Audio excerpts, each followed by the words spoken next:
if you want to clean up your corruption, you need to adopt this kind of drastic measures.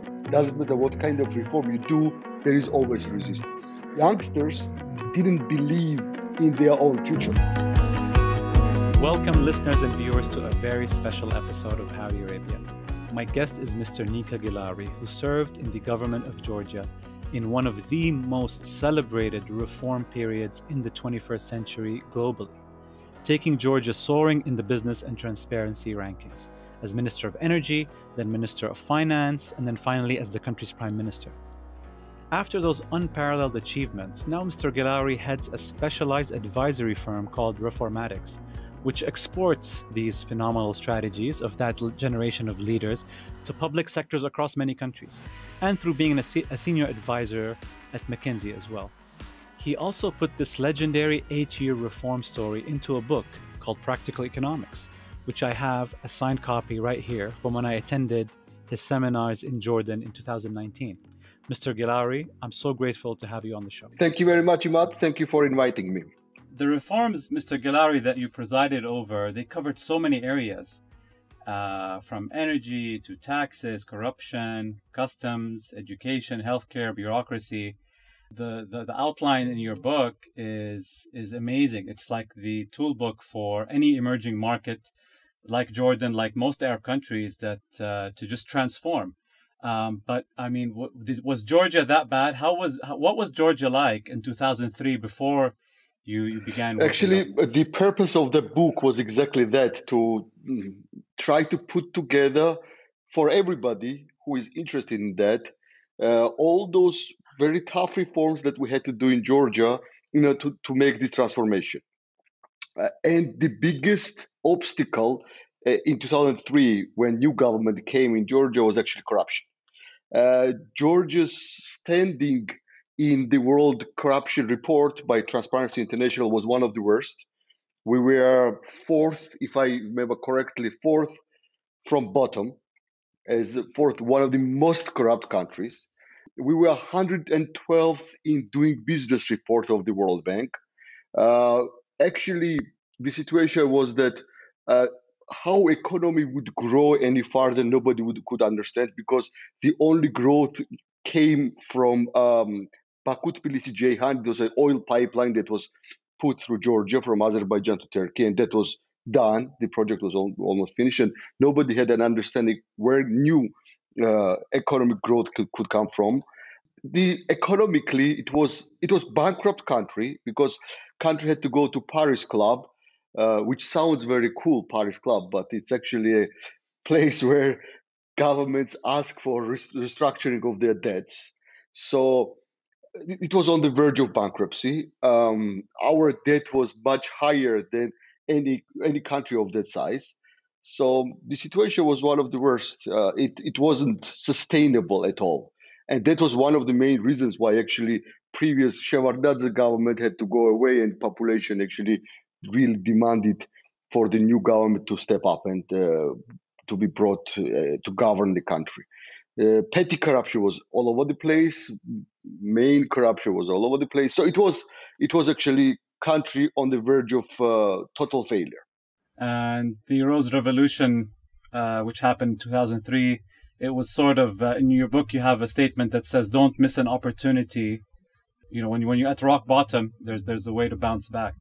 Actually, I could even say that maybe we were actually lucky to hit the rock bottom, because I know many countries in the region who kind of do come down, do have serious problems, but then kind of float up and then again, and that doesn't give them opportunity to do these drastic reforms, which are sometimes painful at that moment and politically are very, very difficult to do, but in the medium and long term will give you a huge, amazing results. And that was exactly the opportunity for us to do these drastic reforms, and we didn't let this opportunity to waste. And we started with quite painful reforms. In the very beginning, we actually had to fire almost 1/3 of public sector because of corruption. Our main goal was actually to fight corruption. This is where we saw opportunity for the government to to kind of create better environment for private sector and better environment for the population, for the public, to get rid of the corruption and allow private sector to create jobs, to create growth, to do something. I'll just give you one very simple example. In 2003, 2004, only 3,000 new small and medium-sized enterprises would be registered in Georgia. A few years later, we had 15 to 17,000 new, just only 3-4 years later, 17,000 new SMEs registered in Georgia. Now, my question is, so what were these people were doing before? Either they were in gray economy or they were just doing nothing because they were so fed up with government's bureaucracy. So that was actually one of the very simple results of our kind of transformation of this vigorous fight against corruption. And by the way, it's very, very, if you look at the figures, you'll see that it's very similar to our growth in doing business report of the World Bank. Georgia started from 112th, and within 5-6 years time, we were in top 10. And Georgia was, and until now, is the only country who jumped from below 100 to top 10. And you can actually see with this trajectory, the number of SMEs registered growing in Georgia from 3,000 to 17,000. And kind of business environment improving, and you actually see SME contribution to the economy growing drastically, and you can actually see SME employment growing significantly and creating jobs and so on and so on. In countries like Jordan and many African and Middle Eastern countries, the corruption that, I mean, for me, I've been working in the private sector for a long time. Can you just give us an example of several specific details? Because when I heard them 2 years ago, I was shocked, and most of the audience was amazed at the boldness of the solutions that your team came up with a decade ago. And I mean, it's almost like these economic hacks or magic, like really unorthodox methods. And it was so inspiring to hear. And I'd love, most of our audience probably don't know how imaginative and drastic some of these steps were. And I mean, your book, Practical Economics, is literally, it's kind of breaks the rules of, the theoretical rules almost, and tells people, you have to, each problem has its own fix, and that doesn't have to fit within an economic, academic model. So let's talk about, for example, customs. Like in Jordan, for example, if you talk to any private sector company that brings in goods, I would say 90% have bribed customs agents in the last couple of years, easily. Tax collection is not very good across. You can ask any bank, any lawyer will tell you most SMEs are not forthcoming with their taxes. I mean, this is public knowledge. Give us examples, like how do you break that cycle? Well, actually, customs probably is one of the biggest problems, not only in Jordan, not only in our region, but worldwide. I remember even when I became Minister of Finance, we asked few developed countries to help us with customs reform, and most of them said that, guys, we have same problems, so please don't ask us to help you with that. I mean, if you come up with something, let us know. So in the end, we had to actually improvise. And actually, we did a lot of different models. We tried different models. Some of them worked, some of them didn't work. What works best is like this approach of stick and carrot. Customs people, as well as whole public servants, have to understand that if they perform well, they will be rewarded for that. There will be some kind of bonus system. But if they do break the rules, they will be punished for it. And the main idea behind that is that it doesn't matter how high in pyramid you are, these rules apply to you. These rules apply to you. And this is the most important part, I believe. Because in many governments, they try to introduce some kind of stick and carrot, but this doesn't apply. It is not applied to the full pyramid. Or in many cases, in public sector, they say that bonuses cannot be applied to public sector, or so on and so on. And I don't believe this is a good approach, because we've seen amazing results in Georgia. We've seen in some other countries as well, but we've seen in private sector that bonus system works properly. Well, so why don't we use them for public sector as well? As for the customs example, it was actually out of many different experiments. One which we created was that we create actually we adjusted the legal system and adjusted some regulations, and we created special shell companies who would go to foreign countries and bring goods, and with microphones would offer a bribe to a customs officer. And if customs officer would take a bribe, he would go to prison.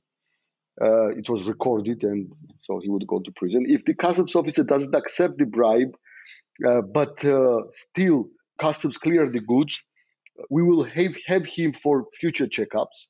And if customs officer doesn't accept the bribe but calls his superior saying that he was offered the bribe, he would get a huge bonus, like 3-4 months salary, and he was up for next promotion. And he would get a phone call from minister saying thank you and please keep up, and so on and so on. That was a system which we were criticized for by many different people and by even EU representatives. But if you want to clean up your corruption, you need to adopt this kind of drastic measures. By the way, in 6 months' time, Georgia had one of the cleanest, best servant, non-corrupt customs departments, maybe worldwide. It took us 6 months only to do that. That's amazing. Yeah. That's really a testament to the power of incentives. Like you're really telling the agents, the employees to you go to jail, or even if you don't, even if you're quiet about corruption, you're still in trouble. And if you expose it, you'll get rewarded. That's fantastic. Yeah, and in customs, only that approach worked. In energy sector, it was a different approach. In kind of education sector, it was different approach. But so what I'm trying to say that the whole thing is to understand that problem in that context, understand why people are accepting bribes, and what can be done. What kind of formula you should introduce in order to incentivize good people to work better and disincentivize bad people to take bribes.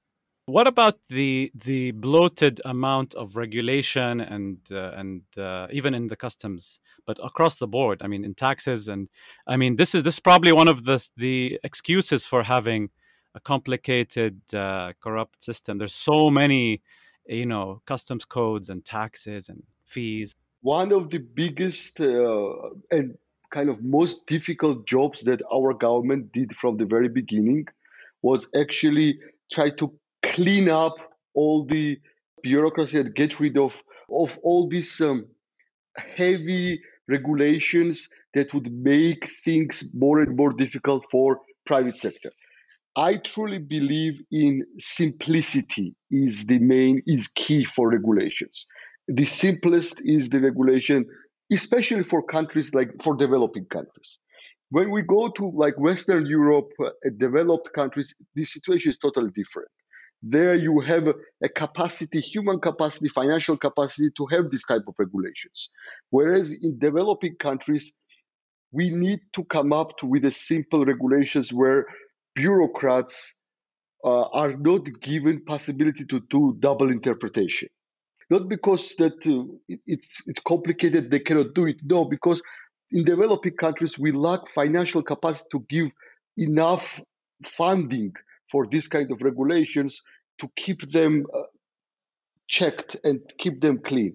You need simple regulations so not to allow all the bureaucrats to come up with some kind of double interpretation and to misuse the double interpretations. I'll just give you a couple of examples in Georgian case on customs. For example, if you were importing sneakers, the customs duty was, I think, 5%. If you are importing sports shoes, customs duty was 30%. Now, what's the difference between sneakers and sports shoes, right? It's the difference is the amount of the bribe. So apparently, everybody was importing sneakers in the end, so nobody was importing sports shoes and things like that. And there were thousands of regulations like that, which we had to get rid of and make as simple as possible. Also, taxes.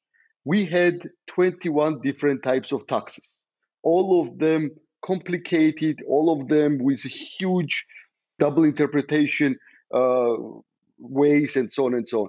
We got rid of big part of those taxes, and in the end we end up with 6 taxes, all of them simple and all of them flat.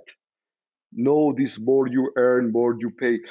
Yes, I understand if you are a developed country, you can afford to have this kind of complicated tax. But in developing world, until countries reach something like 15,000 GDP per capita, you need to have as simple as possible, not to motivate people to either cheat or try to hide their income or something like that. So we decided to go with flat and simple taxes.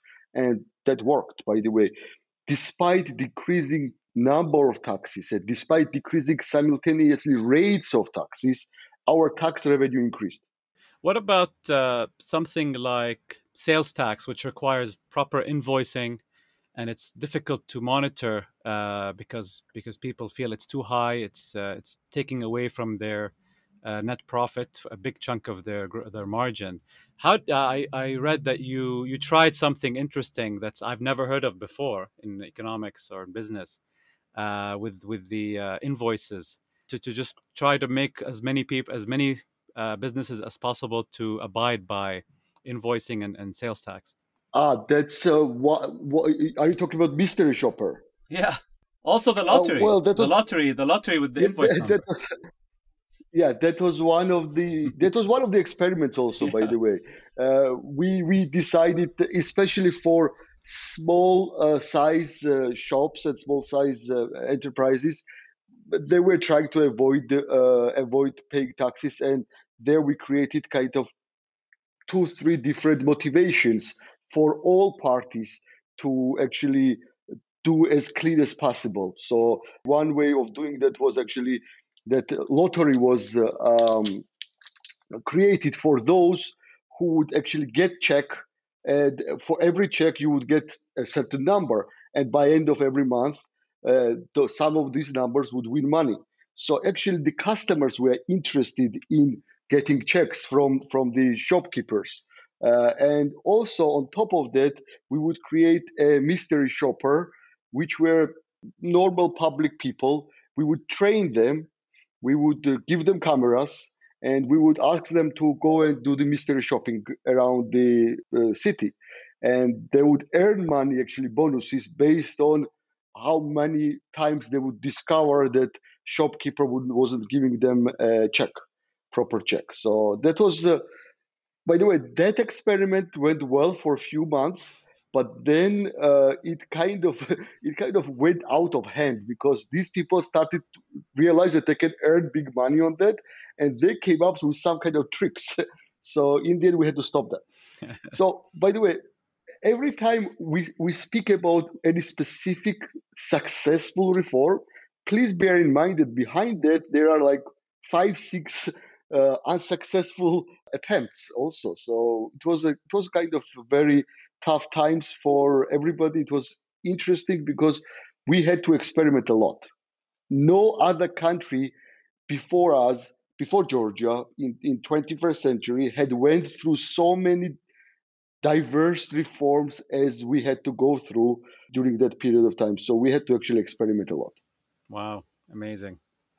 One of the most amazing reforms that you speak about was the one government or service hall, as it's called. And when I was reading about that before you came to Jordan in 2019 for a visit, I was actually doing a government procedure, which is replacing a lost ID. And it took me 5 trips back and forth between interior, the issuing authority, the police station to get the report, going back and forth.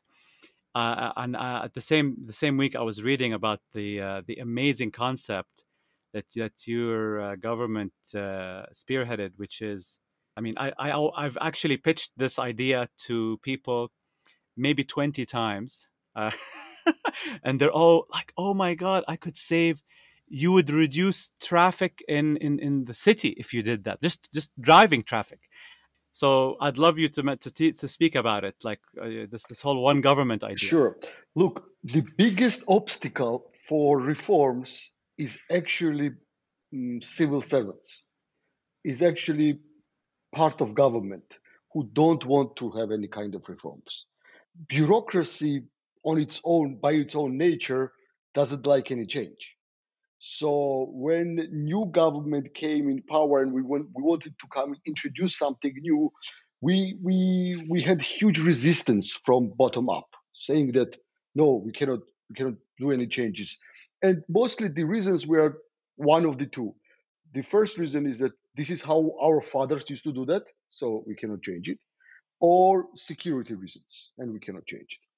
And there was a huge obstacle for that. And for example, in the past, if you wanted to register business, and now, by the way, this is maybe not the best example because in many countries you can register business all online right now. But in 2003, if you wanted to register business, you had to go to 9 different agencies, to go to Department of Statistics, to go Department of Revenue Service, get a note from Revenue Service that you don't owe any taxes, get a note from Ministry of Interior that you are not under his investigation, go to courts, get a note that you don't have any court problems, that you are not being sued, go to, and 9 different. And you had to bring all that and then go to registrar and register a company. You had to waste on that maybe like 1-2 months, because everywhere you would go, you had to queue, you had to pay bribe to skip the queue, pay bribe to get this note and apply for the note. Then you have to go back to get this note and so on. And so it was the most sophisticated bureaucracy you can possibly imagine. Now, why I'm telling this story? Because this is something that many countries have went through and simplified, because at one moment we realized that you don't need all these nine different stamps and 9 different signatures. And when we talked to the bureaucracy that why do you need that, they said that no, this is how our fathers used to do that. We have to continue like that. But then we came up with the 2 overarching reforms, which actually changed the mindset of bureaucracy. And then I think that was a very moment of the kind of turnaround moment in Georgia's bureaucratic history of how things are done.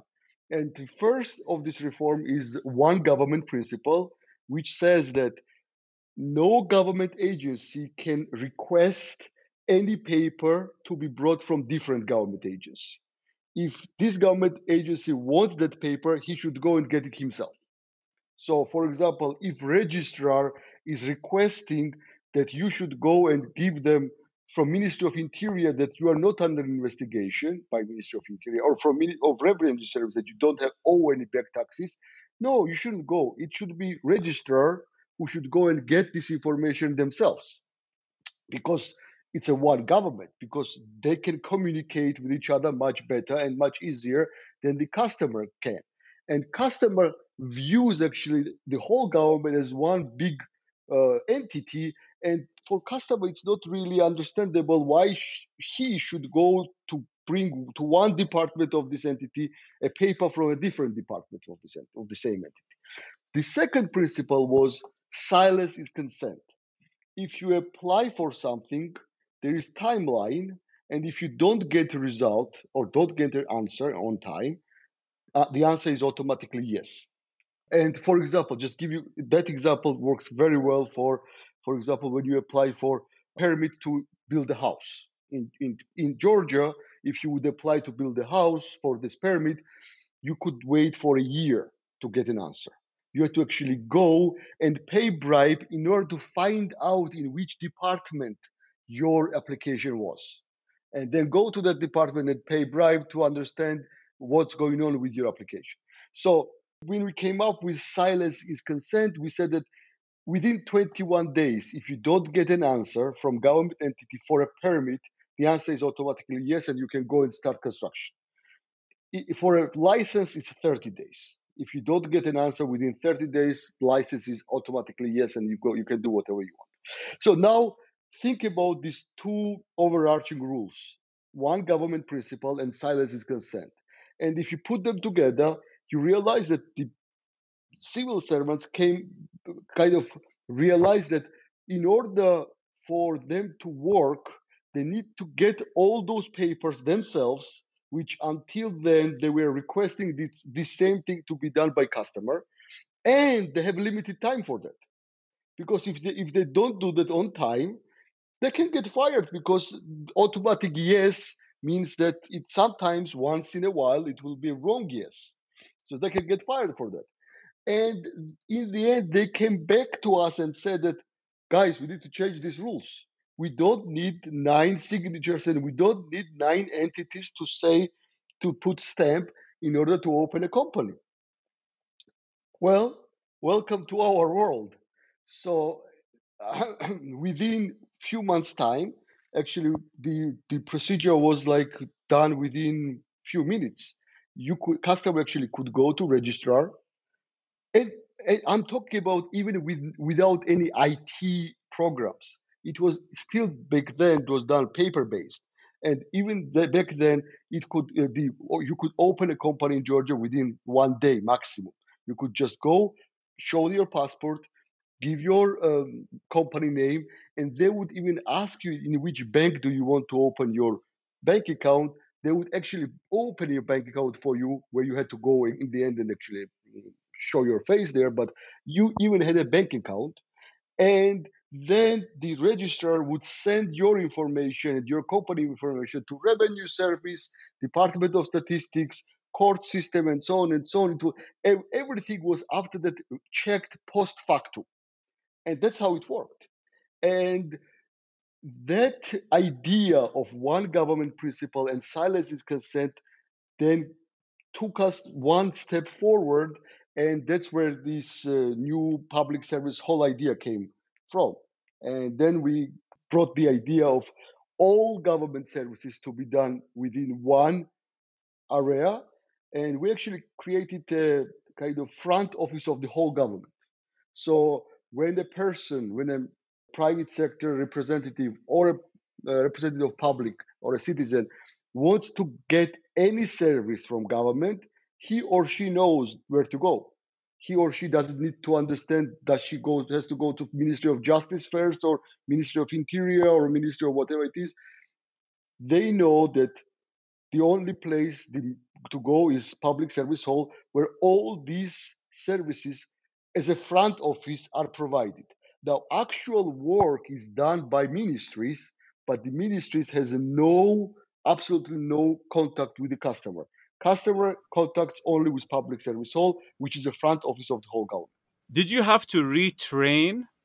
Was there a lot of retraining to go? I mean, my goodness. Lot of retraining. First of all, I have to say that civil servants are civil servants, and they are decision makers. They actually decide, will you have a permit to build a house, or will you get some kind of paper or not. So they are not good service providers. Automatically, mentally, they are not good service providers. Salespeople, service providers, customer-oriented people are with different type of mentality. Okay, so civil servants are different kind of mentality. So we decided to put salespeople, kind of young generation, customer-oriented. Customer is always a king type of marketing-oriented people in the middle between civil servants and customers. So there was a huge amount of training of this new generation, semi-civil servants who actually were front office of the government. We actually brought them mostly from private sector. So, for example, as if you would go to the banking service sector, yes, where when you want to withdraw money, you don't actually go to the back office, to the operations guy who's doing the transaction. You're facing a teller that's very presentable. Private sector marketing, Yeah, training, yeah, yeah, customer yeah. service. So that's the transformation Yes, type. that was the biggest transformation. And by the way, biggest opposition to this reform were the ministers themselves. Most of the ministers didn't like their front offices to be taken away from them because they thought that it would actually kind of make them weaker, because they thought of their front offices as their kind of way to communicate with public or something like that, or for them personally to become more popular or something like that. So we actually took away front offices of all ministries. We said that you guys do not communicate with public. You do whatever you were doing up to now. You don't lose any of your workload, or you don't lose any of your decision making power. But we are shifting your front offices into one government front office, where we're gonna train new people, totally new people, which we're gonna bring from private sector, mostly from private banking, by the way. And that was the transformation that was done.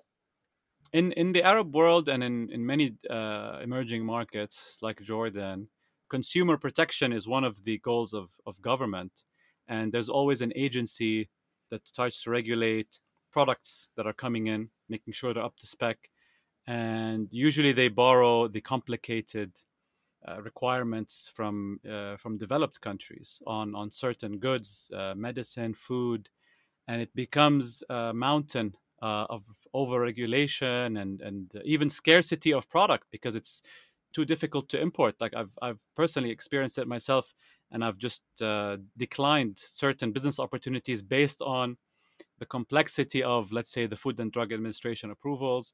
It becomes a nightmare, and you guys also did away with all of that. So tell us about that.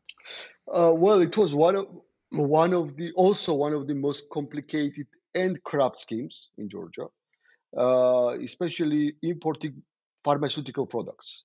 We had some laboratories, special procedures for any pharmaceutical product. You had to go through huge number of different stages, approvals from different types of agencies, of course, like Food and Drugs Administration types of agencies. And it was done in such a way that only two or three companies could do that. So no other companies could do that. So we had actually one duopoly type of thing for pharmaceutical imports, which actually caused a huge increase in prices and the scarcity of pharmaceutical products in Georgia. By the way, it was a huge fight internally, but in the end, these reformers won this fight, and we decided that Europeans governments love their population just as much as we love our population, and the American government, they love their population just as much as we love our population. And plus, they do have better financial resources, better technologies, and better know-how to do these checkups better than us. So we decided that whatever is approved in EU, in United States, in Japan, in Australia, in South Korea, I think it was South Korea, it's automatically approved for Georgia use as well. So there is no need for local Food and Drug Administration giving you any kind of stamp, which is just additional burden for with no good intention whatsoever. Because if any drug, any pharmaceutical product is approved by EU Food and Drug Administration or US Food and Drug Administration, what is the point of Georgian laboratory, which has much less capacity, much less experience, much less financial resources, much less human capacity? What is the purpose of them taking another 6 months and getting some kind of bribes, getting some kind of schemes, getting some kind of extra illegal income? What's the purpose of that administration? Zero whatsoever. So we said that whatever is approved by these countries automatically can be imported to Georgia. The only thing is that each drug needs to have instructions done in Georgia. That was the only requirement, which actually, after that, there were a few case studies, by the way, on this reform done by US universities in Georgia.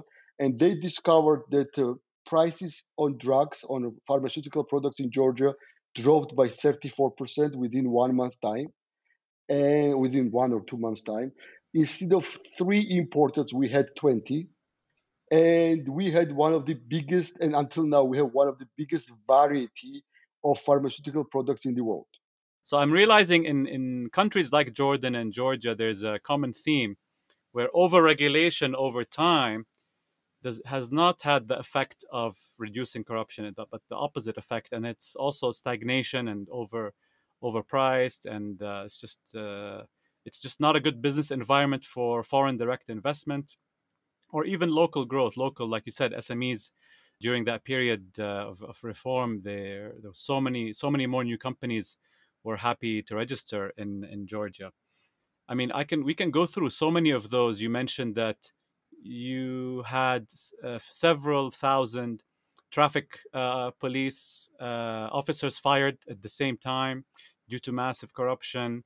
One question that when I listened to you speak twice in two events in Jordan, and there were several actual ministers there as well. And the one question that was repeated all the time to you was, how do you overcome resistance to reform on this mass scale? Because you guys did several areas at the kind of simultaneously across the years. It wasn't just we're going to reform the tax code and then we'll see later what we're going to do. No, you guys were doing so many things at once and angering a lot of people. And in Jordan, we tried 2 decades ago. There was something called the National Agenda that failed, and the transparency on the reasons wasn't huge, but there was opposition from tribal leaders and maybe other business leaders and who knows what. But there was a similar kind of approach or intent, and it was withdrawn, and nothing happened. Nothing significant happened since then. So what kind of building blocks do you put in place to ease the resistance, to kind of overcome this resistance?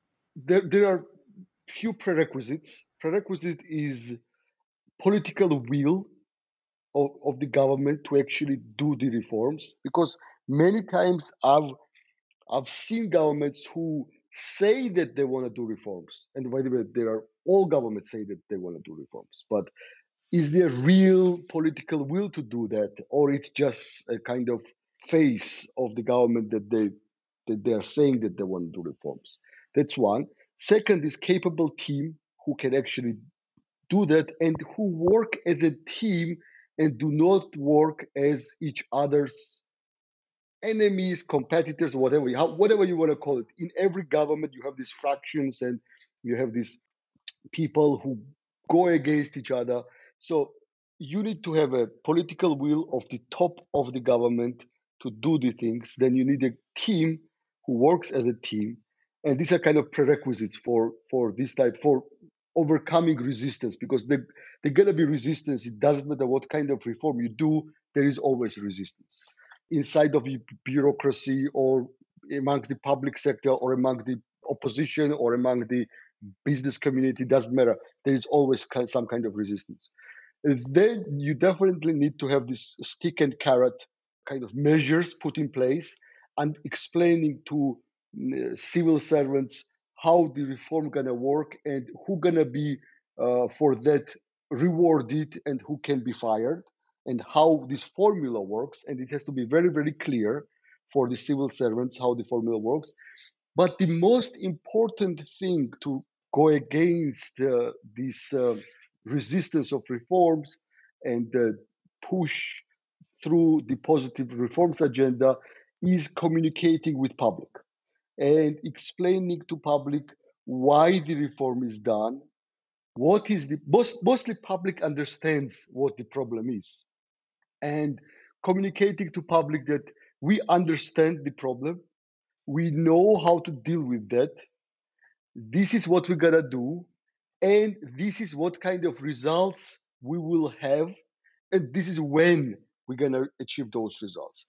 I think this kind of clear communication with public is the most important part for resisting to the change.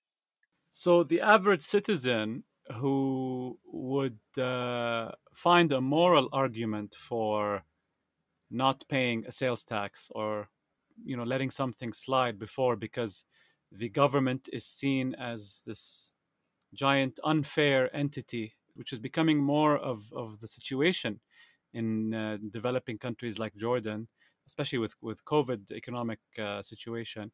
There's a lot of animosity and not as much trust, and so that kind of develops this moral justification for, oh, I'm not going to pay this tax, they don't deserve it, type of mentality. So does that you said the media needs to take a role in pushing the benefits of reform, that we're all in this together, that we're going for a better future? Is that something that has to be done? Is it through the broadcasting stations, which are usually very tightly controlled by the government? It can be done through media. It can be done in person. It's the main thing is that politicians, members of government, should be able to explain clearly to the public the reason behind the reform and when we should expect the result of that and what exactly the result will be. Once you do that and you achieve that result, it gives you more political credit, and then can do different types of reforms and much more painful reforms, even if you want. So you need to kind of earn this credit. In case of our government, it was, for example, energy sector reform, university exam reform.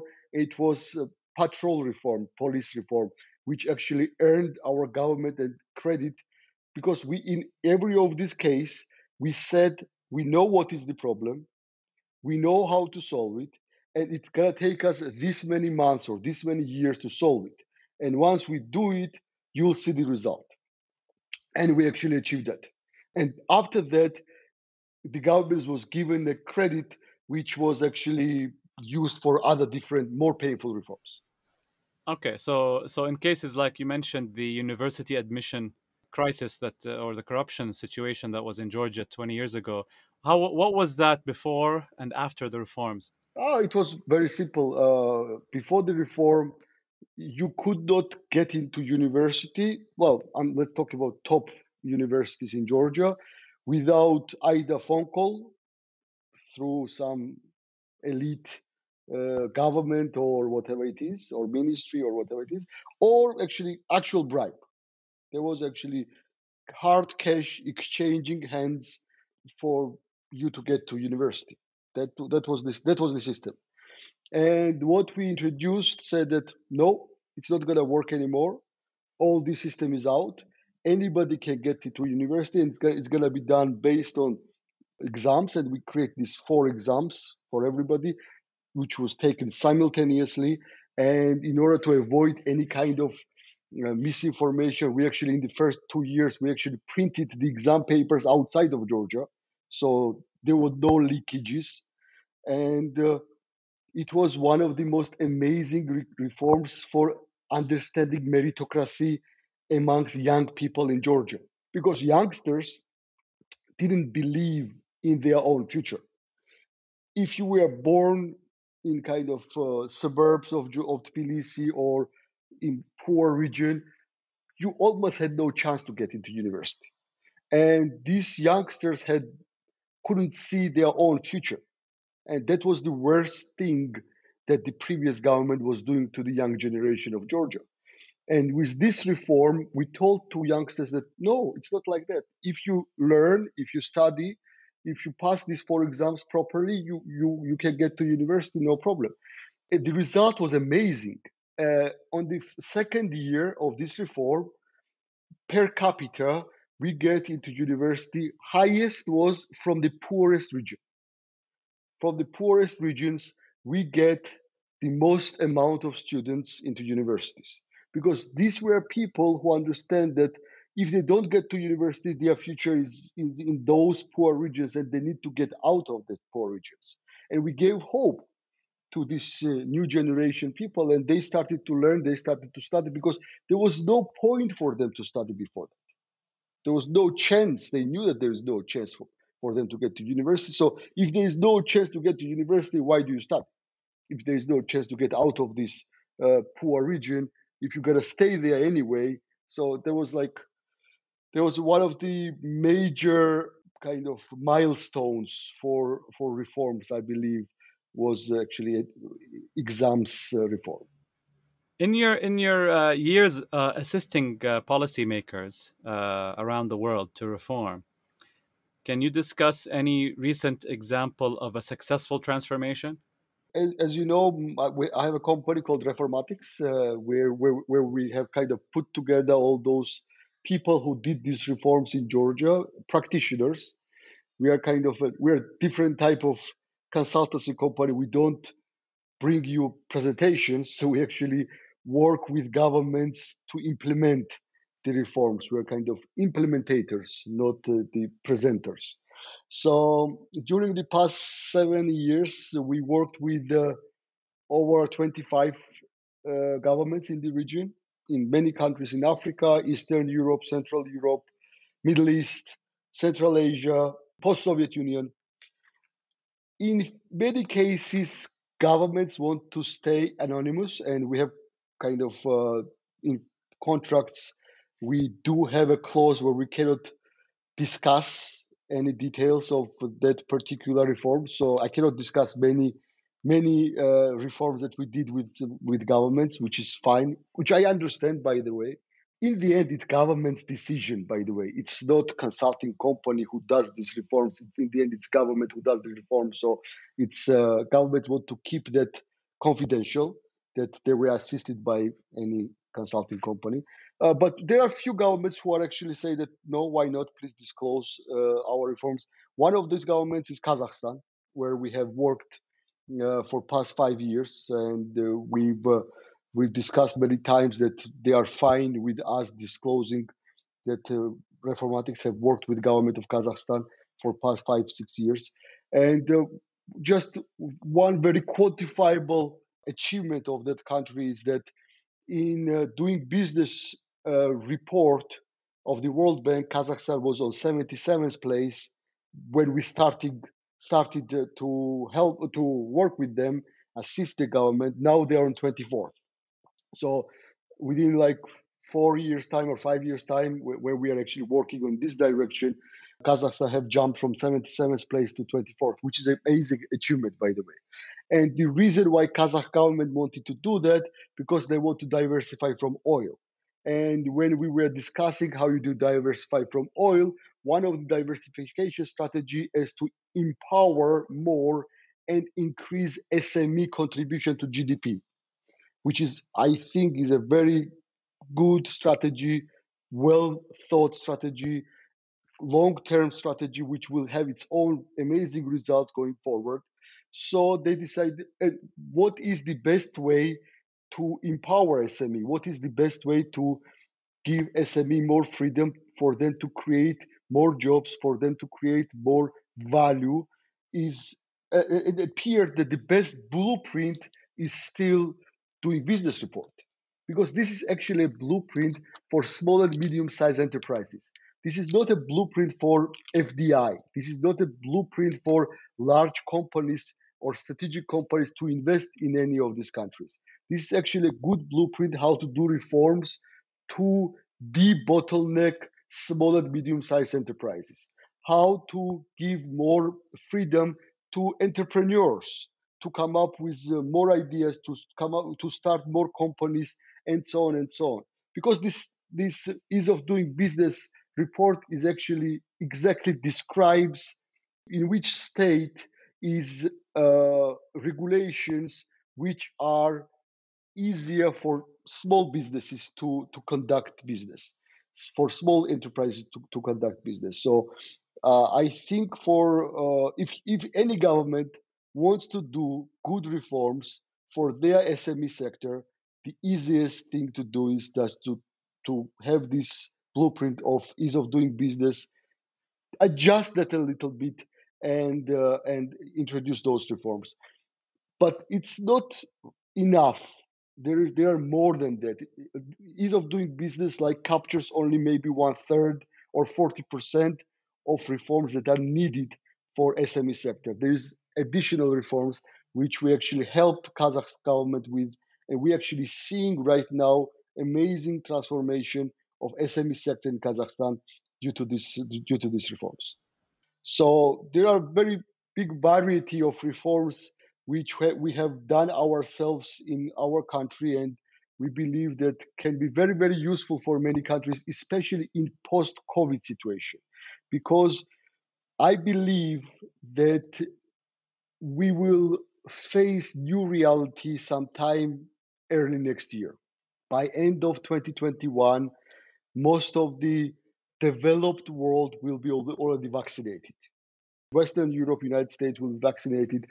These countries will have tourism coming back on, will have economic growth back on, and we will have a developing world in a different kind of situation.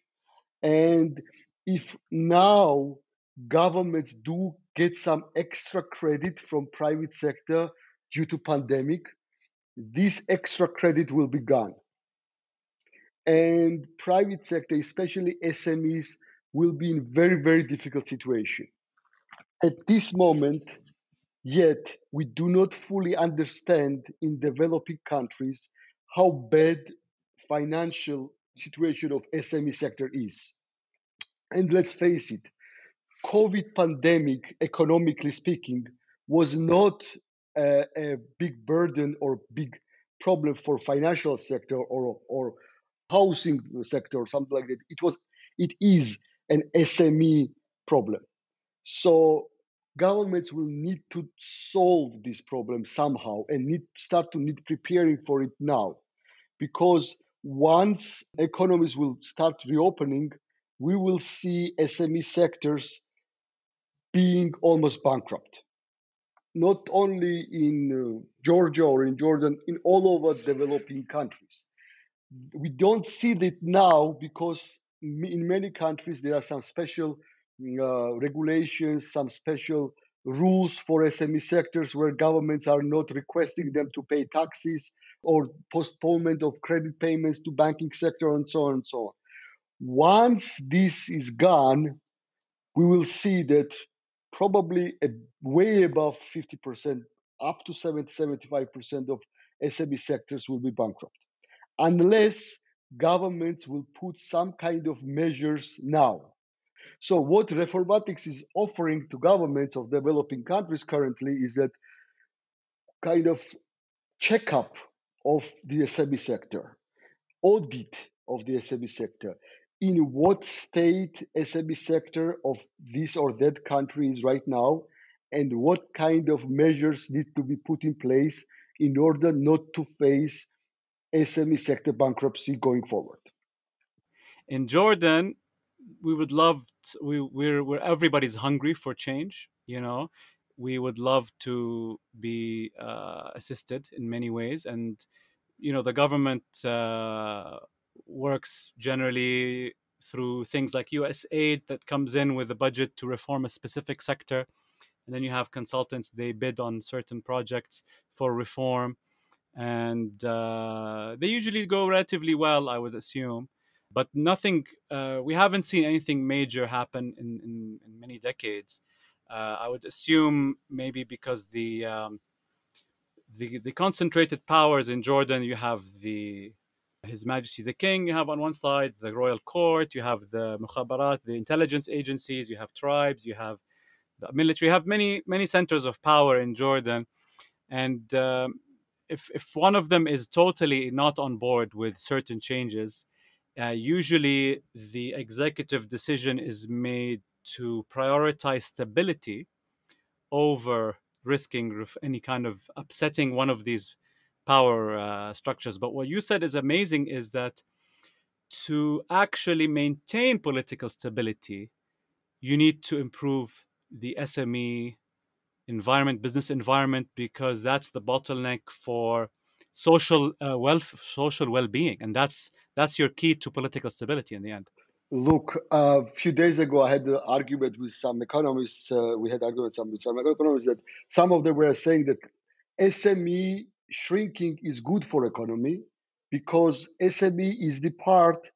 And listen, this has economists kind of mindset there because SME is the one which is in shadow economy. They pay less taxes than big companies. So when SME is shrinking, you have large companies taking over SME part, and which is true, by the way. This is happening now in all over developing world, where SME and will continue.